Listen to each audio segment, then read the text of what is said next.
सरयू में स्नान किया और अवधेश को सूचना गई कि महामुनि विश्वामित्र आए। तुलसी जी लिखते हैं कि मुनि आगमन सुना जब राजा, मुनि आगमन सुना जब राजा, मिलन गयऊं ले विप्र समाजा। ब्राह्मणों के समाज के साथ अवधेश भेंट करने गए, प्रणाम किया, अपने भवन में लेकर आए, भोजन कराया, विश्राम किया।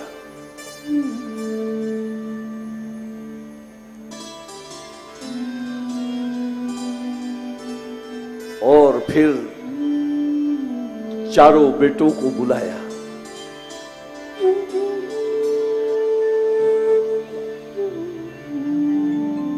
पुनि चरणनी मेले सुत चारी, चारों को लाकर महामुनि विश्वामित्र के चरणों में प्रणाम कराया।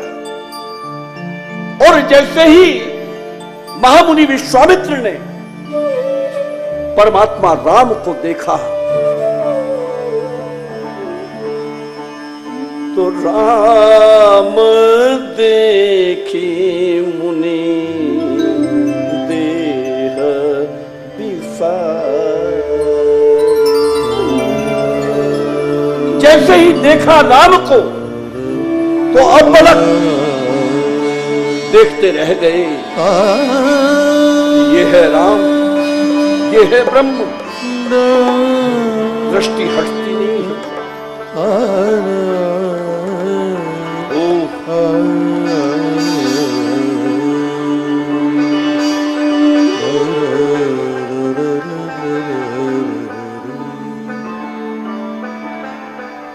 अवधेश ने प्रश्न किया कि बाबा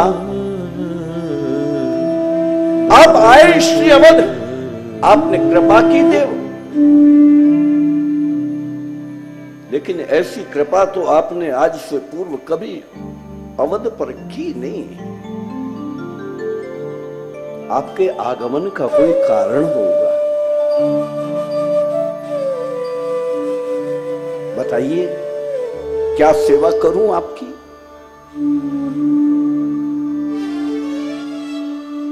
असुर समूह सता वही मोही, अवधेश, हे रघुवंशी अवधेश, राक्षस हमें सता रहे और मैं तेरे पास आज याचना करने आया हूं।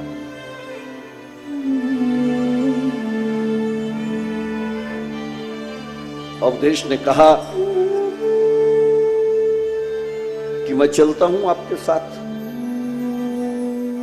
कहा नहीं अवधेश, अब देर हो गई, तुम चूक गए।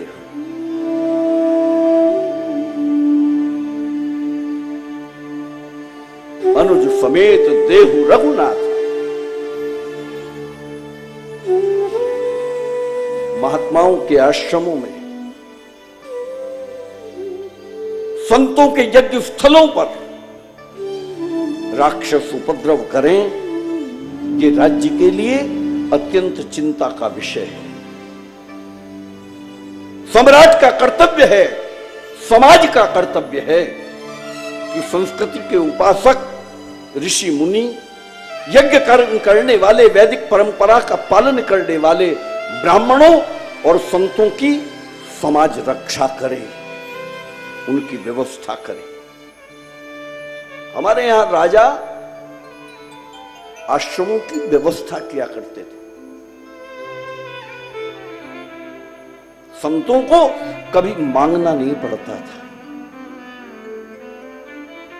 वो याचना नहीं करता था, वो याचक नहीं होता था साहब।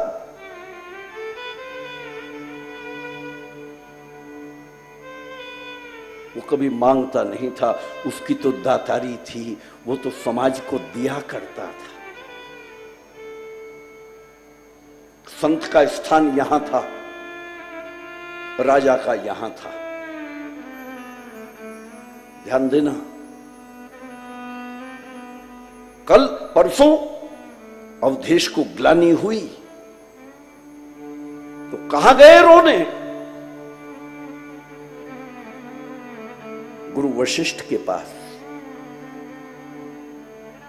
विचार करो एक बार, कैसी व्यवस्था थी मेरे राष्ट्र की कि सम्राट के ऊपर एक सम्राट और होता था, जिसके चरणों में बैठकर इस राष्ट्र का सम्राट अपना दुख रो सकता था, उसे वो अपना दुख कह सकता था।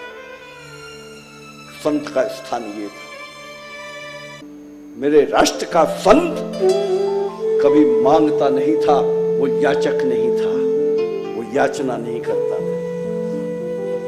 रहीम ने कहा है कि रहीमन वे नर मर चुके जे कहूं मांग न जाही, और उनसे पहले वे मुए जिन मुख निकसत नाही। मांगता